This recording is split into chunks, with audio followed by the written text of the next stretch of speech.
नमस्कार, हमारी खास पेशकश आधी आबादी में आपके साथ मैं हूं श्वेता एस त्रिपाठी। आज हम बात करेंगे उस विषय की जिसमें वो बंधन होता है, उम्मीदें होती हैं, सपने होते हैं जीवन को आगे ले जाने के, और इसका नाम है शादी। शादी सिर्फ दो लोग नहीं बल्कि दो परिवारों का मेल कहा जाता है, जहां उम्मीद, सपने, अरमान सब होता है, लेकिन इसके साथ एक और पहलू जुड़ जाता है, वो है पैसा। अक्सर देखा जाता है जब भी शादी के लिए लड़के का परिवार शादी तय होने के बाद लड़की के घर जाता है तो खुद को ऊंचा दिखाने, पैसे वाला बताने की कोशिश होती है ताकि लगे कि लड़की की शादी उसकी स्थिति से बेहतर हो रही है।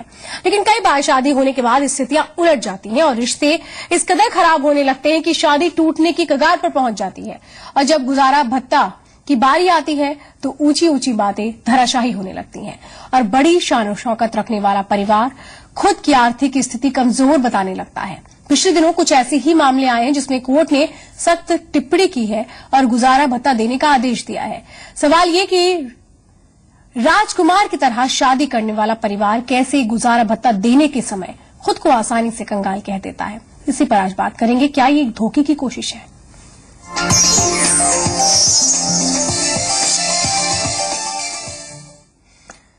शादी के बाद अगर किसी वजह से रिश्ता टूट जाता है तो फिर लड़की के सामने सबसे बड़ी समस्या उसके और उसके बच्चे के गुजारे को लेकर आती है। ये विषय इसलिए अहम है क्योंकि शादी के वक्त जो एक तरीके से कहें कि खुद की संपत्ति पर नाज करने वाले कई बार वो परिवार होते हैं जो गुजारा भत्ता के समय अपनी कमजोर आर्थिक स्थिति का रोना रोने लगते हैं। और ऐसे में सवाल यही उठता है कि एक ऊंची शान रखने वाला परिवार कैसे गुजारे भत्ते के समय कंगाल हो जाता है, आर्थिक स्थिति कमजोर हो जाती है। जरा कोर्ट ने क्या कहा है उस पर भी एक रिपोर्ट देखते हैं।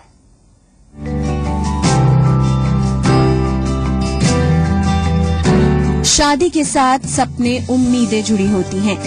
जीवन साथी के साथ जिंदगी भर के साथ को लेकर भी ख्वाब सजते हैं, लेकिन इन सब के साथ एक चीज जो जोड़ दी जाती है वो है पैसे।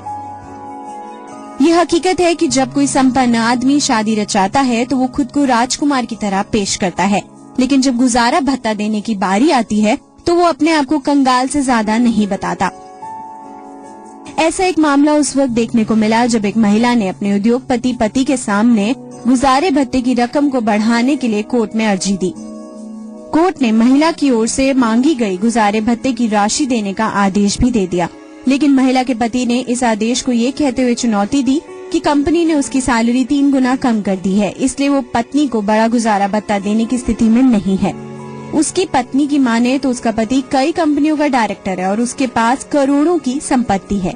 ऐसे में सवाल ये आता है कि शादी के वक्त खुद को करोड़पति बताने वाला शख्स कैसे तलाक के बाद गुजारा भत्ता देने के समय खुद को कमजोर बता सकता है? कैसे रातों रात स्थितियों में बदलाव आ जाता है? अपनी जिम्मेदारियों से बचने की कोशिश की जाती है और सहारा लिया जाता है कंगाली का। सवाल ये उठता है कि आखिर कब तक समाज को धोखे में रखकर इस तरह शादियों का खेल खेला जाता रहेगा और अलग होने की स्थिति में गुजारा भत्ता देने से बचा जाता रहेगा। ब्यूरो रिपोर्ट, जी मीडिया। और चर्चा करने के लिए हमारे साथ दो खास मेहमान इस वक्त जुड़ चुके हैं। लखनऊ से हमारे साथ हैं वकील रंजना श्रीवास्तव और वाराणसी से सामाजिक कार्यकर्ता सोनाली सिंह। आप दोनों का ही बहुत बहुत स्वागत है। सबसे पहले रंजना जी, मैं आपसे ही बात करना चाहती हूं। बहुत महत्वपूर्ण विषय है कि गुजारा भत्ता जिसको देने के नाम पर कहीं ना कहीं कई बार बड़ी मुश्किलें होती हैं उस परिवार को, खास तौर पे ये कहें कि लड़की के पति को, कि वो अपनी स्थितियों को बताने लगते हैं, नहीं हमारी इस तरह की स्थितियां नहीं है, हम उस तरह से गुजारा भत्ता दे पाए। तो आखिर कैसे ये जरूरत पूरी हो पाएगी? क्योंकि सवाल ये है कि वही परिवार शादी के समय खुद को हाई स्टेटस और बहुत ज्यादा इकोनॉमिकली साउंड बताता है, तो क्या नहीं लगता कि उस टाइम पे तमाम चीजें धोखे में रखी जाती हैं?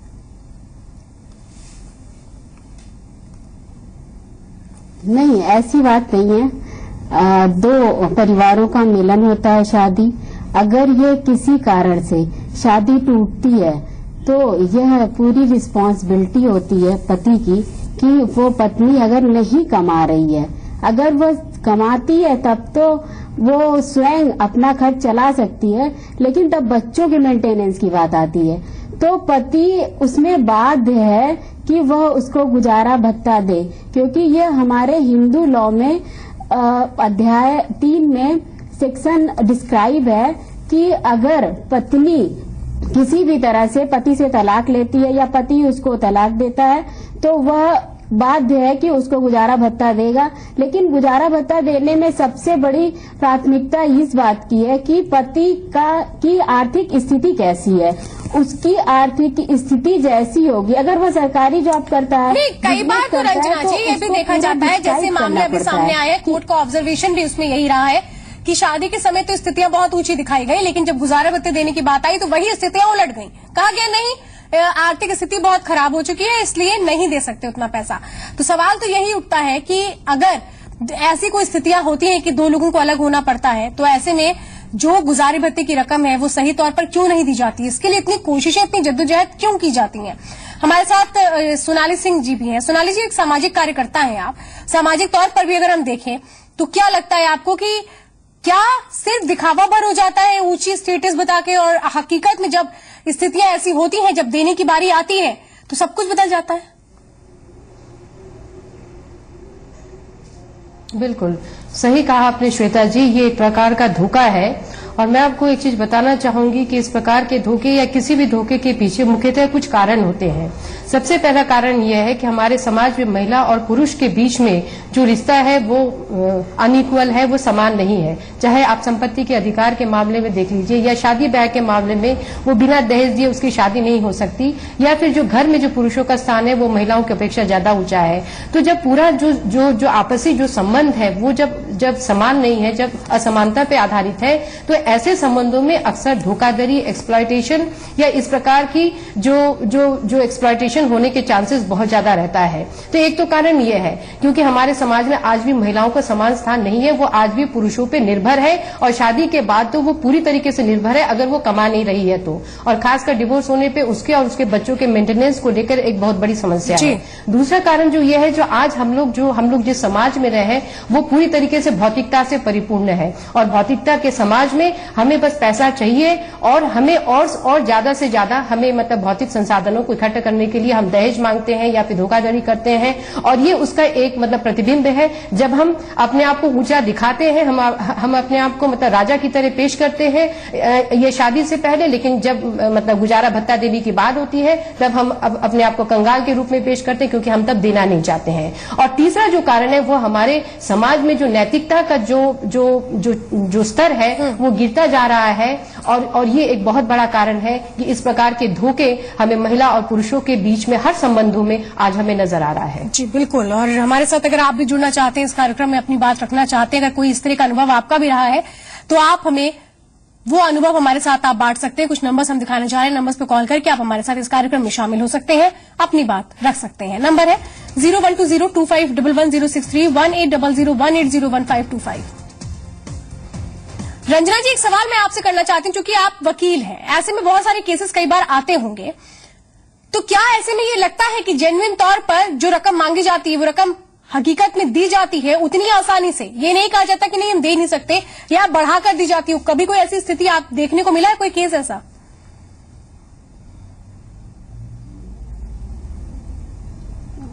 श्वेता जी, सबसे पहले हम ये कहना चाहते हैं कि जब भी महिला और पुरुष में जो पति पत्नी के रूप में होते हैं उनमें जब भी तलाक होता है या दोनों अलग होते हैं, तो अगर सबसे पहले कोर्ट में ये समानता देखी जाती है कि उसका पति कितना कमा रहा है, वो कितना मेंटेनेंस दे सकता है अपनी पत्नी को। तो 100% अगर आप हमारे पास आते हैं और हम केस दाखिल करते हैं, तो अगर उसकी पे स्लिप मंगाई जाती है या उसकी पूरी डिटेल आप दीजिए कि इतनी उसको महीने में वेतन मिल रहा है, तो उसके आधार पे जस्टिस तय करता है ये कि इतना रकम इसको देना चाहिए। तो ये कहीं ना कहीं थोड़ा लेट होता है उसमें केस में, लेकिन मिलता है। तो इसलिए हम ये बिल्कुल नहीं मानते कि अगर पुरुष और स्त्री जो भी शादीशुदा मैरिड लाइफ जीते हैं और वो अलग होते हैं, तो मेंटेनेंस अगर कोर्ट मानती है तो वो देते हैं, वो बाध्य होते हैं। नहीं, मेंटेनेंस तो देते हैं रंजना जी, बात यहाँ पर मेंटेनेंस ना देने की नहीं है। दरअसल उतना मेंटेनेंस नहीं देते जो एक जरूरत पड़ने के लिए एक महिला को अपना परिवार और अपने बच्चे पालने के लिए वो पूरा होना चाहिए, क्योंकि यही मैं लगातार सवाल कर रही हूं कि इस मामले में कह दिया जाता है कि अगर इतना पोषण दे दिया गया तो फिर खुद का गुजारा भत्ता कैसे किया जाएगा, इसमें इतनी आनाकानी क्यों होती है, इस पर दरअसल सवाल हो रहा है।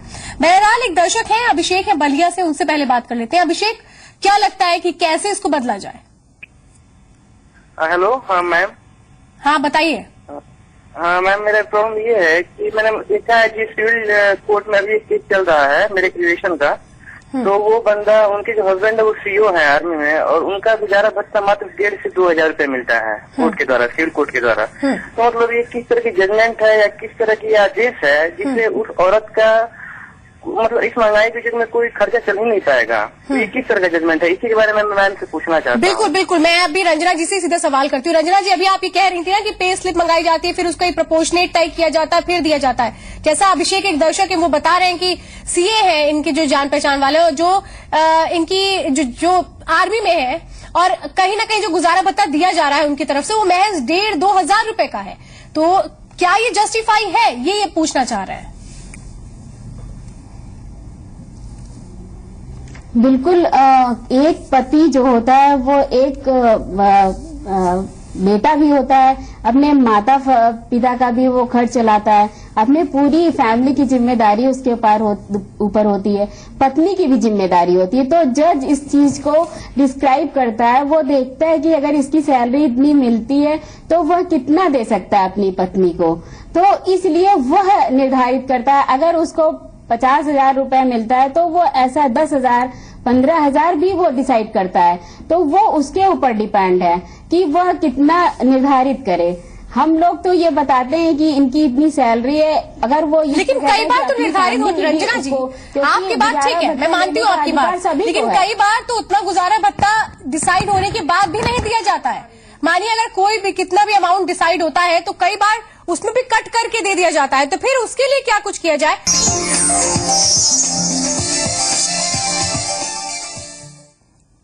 तो आधी आबादी में आज हम विशेष तौर पे उस मुद्दे पर बातचीत कर रहे हैं जिसका नाम है गुजारा भत्ता। यानी कि अगर शादी उस मुकाम पे आ जाती है या कुछ ऐसी स्थितियां हो जाती हैं कि अलग होना पड़ता है, तो ऐसे में पति की ओर से जो गुजारा भत्ता दिया जाता है, दरअसल क्या वो पूरा होता है? क्योंकि यही बातें रखी जाती हैं शादी के पहले एक स्टेटस के तौर पर, लेकिन शादी होने के बाद वही स्टेटस कहां खो जाता है।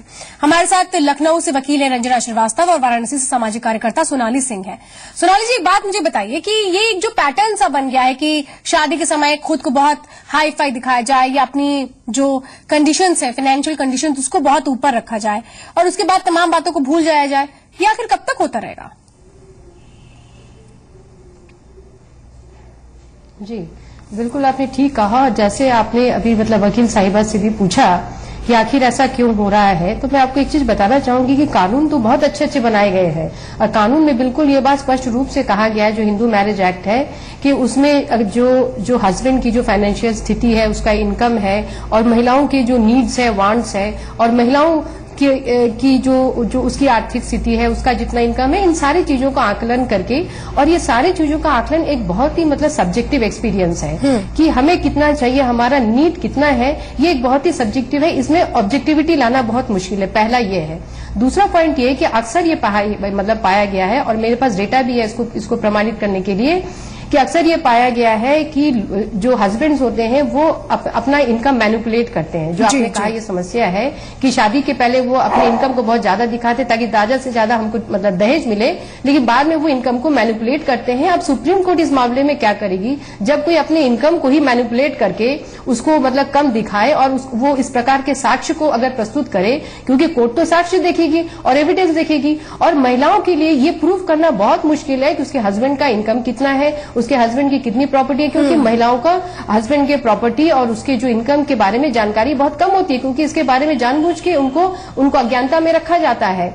तीसरी बात यह है कि ये मतलब डेटा के आधार पे मैं कह रही हूँ कि 46% ऑफ दी महिलाओं को जिन्होंने की जो गुजारा भत्ता क्लेम किया है और कोर्ट ने अवार्ड भी किया है, उनको वो पैसा नहीं मिला है, या फिर अगर वो पैसा मिला है तो इतना कम मतलब पैसा मिला है। जैसे अभी एक मतलब दर्शक ने पूछा कि इतने महंगाई के जमाने में वो अपना क्या पालन करेगी और अपने बच्चों का क्या पालन करेगी। तो ये संपूर्ण कानून अगर इसका मतलब पूरी तरीके से इसके अन्य जो बिंदु है और इसका जो लूप होल्स है, इसको जब तक ठीक नहीं किया जाएगा तब तक इस प्रकार के धोखे और इस प्रकार का मैनिपुलेशन होता रहेगा।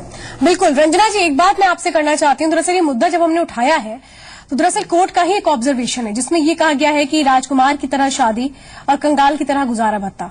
तो यानी कि कोर्ट भी तो कहीं ना कहीं इस बातों को मान रहा है कि मैनिपुलेट होती है वो इनकम, असली में वो जो इनकम है वो बताई नहीं जाती है।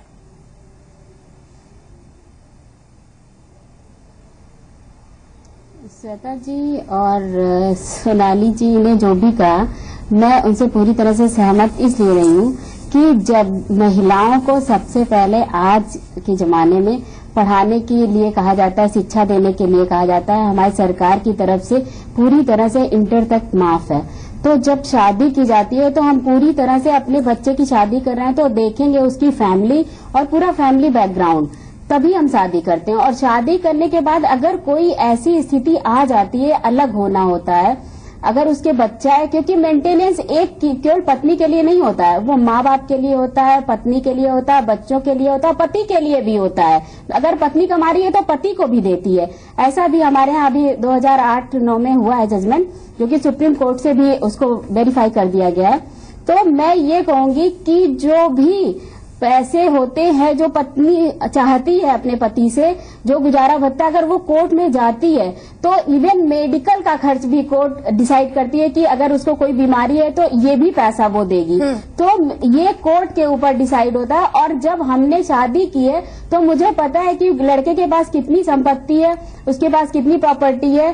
तो अगर पहले से ही हमने डिसाइड किया है और पहले से मैंने देखा है हर चीज, तो हम अगर अलग हुए हैं या किसी कारण से हमारी उनसे। रंजना जी, एक बात जरा मैं यहाँ पे थोड़ा आपसे ये बात रखना चाहती हूँ कि बहुत बार जब शादियां होती हैं तो बहुत सारी तरफ से, या हम कहें कि बहुत बार लोगों का ध्यान इस तरफ नहीं जाता कि पति की इनकम क्या है, क्योंकि शादी के साथ ही कोई डिवोर्स के लिए प्रिपेयर नहीं होता है शायद, तो इस तरफ नहीं जाता है बहुत बार महिलाओं का ध्यान कि पैसा कितना आ रहा है, सैलरी स्लिप क्या है या एक्चुअल में अमाउंट क्या है।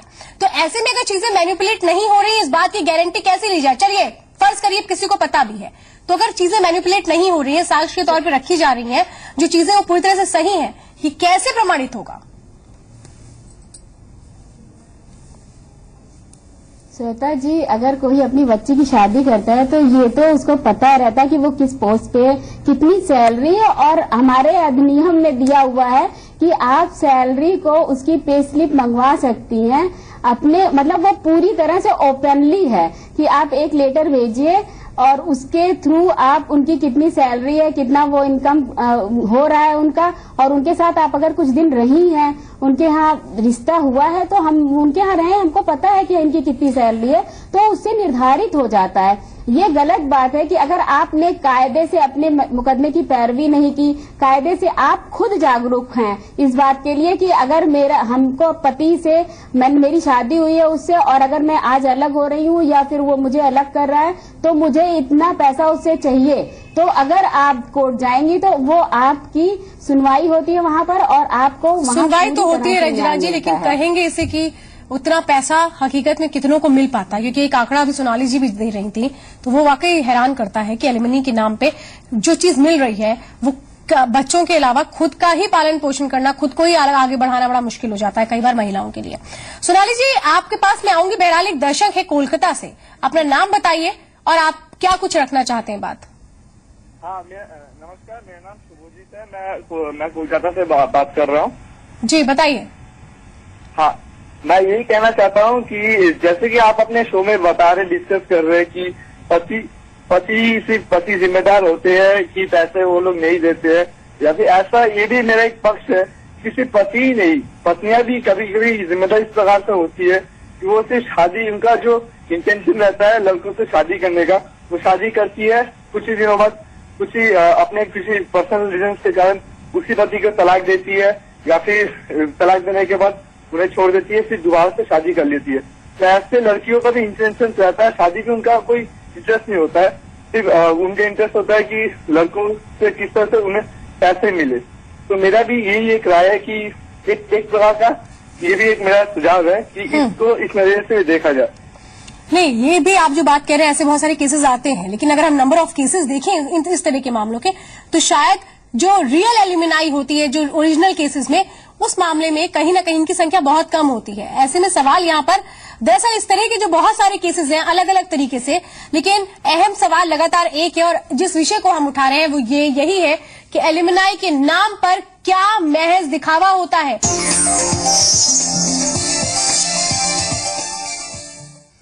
तो बहुत महत्वपूर्ण विषय पर आज हम चर्चा कर रहे हैं। सोनाली जी, मुझे एक बात ये बताइए कि जिस तरीके से ये बात कह रही हैं अभी रंजना जी कि नहीं अवेयरनेस होनी चाहिए, पता होना चाहिए, क्या ये प्रैक्टिकल तौर पर संभव है? हाँ, बिल्कुल प्रैक्टिकल तौर पे संभव है।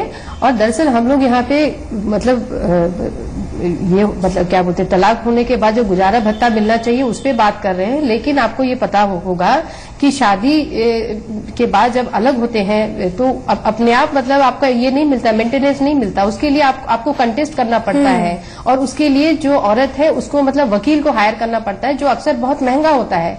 अक्सर महिलाओं को जो डिवोर्स संबंधित कानून है या मेंटेनेंस संबंधित कानून की जानकारी नहीं होती है, उनके पास इतना पैसा नहीं होता। जो गांव की महिलाएं होती है, जो गरीब होती हैं, जो ज्यादा पढ़ी लिखी नहीं होती, उनको पता ही नहीं है कि हम मतलब कहाँ से वकील लाए, हम मतलब कौन से कानून का सहारा ले। तो इसलिए ये बहुत आवश्यक है कि हम मतलब महिलाओं को जागरूक करें इन सारे कानूनों के विषय में। और साथ ही साथ जो सबसे बहुत जो आवश्यक चीज है कि शादी के समय जैसे सुप्रीम कोर्ट का एक आदेश है कि जो एक्सचेंज ऑफ गिफ्ट्स है उसका एक मतलब जो एक मतलब लिखित रिकॉर्ड है वो रखना चाहिए। उसी प्रकार से हस्बैंड और वाइफ का क्या इकोनॉमिक स्टेटस है, उसकी क्या सैलरी है, उसका भी एक मतलब रिटन रिकॉर्ड कहीं पे होना चाहिए ताकि बाद में उसको मैनिपुलेट नहीं किया जा सके। अब क्या होता है, अब जितनी भी शादियां होती है वो मतलब वर्बली होती है और वर्बली हम किसी को भी मैनिपुलेट कर सकते हैं, हम किसी को भी धोखा दे सकते हैं। अगर कोई इस प्रकार का मतलब रिटन कॉन्ट्रैक्ट हो तो बाद में अगर इस प्रकार की कोई समस्याएं आती है या फिर तलाक होता है तो गुजारा भत्ते के मामले में जो लड़का है वो झूठ नहीं बोल सकता है।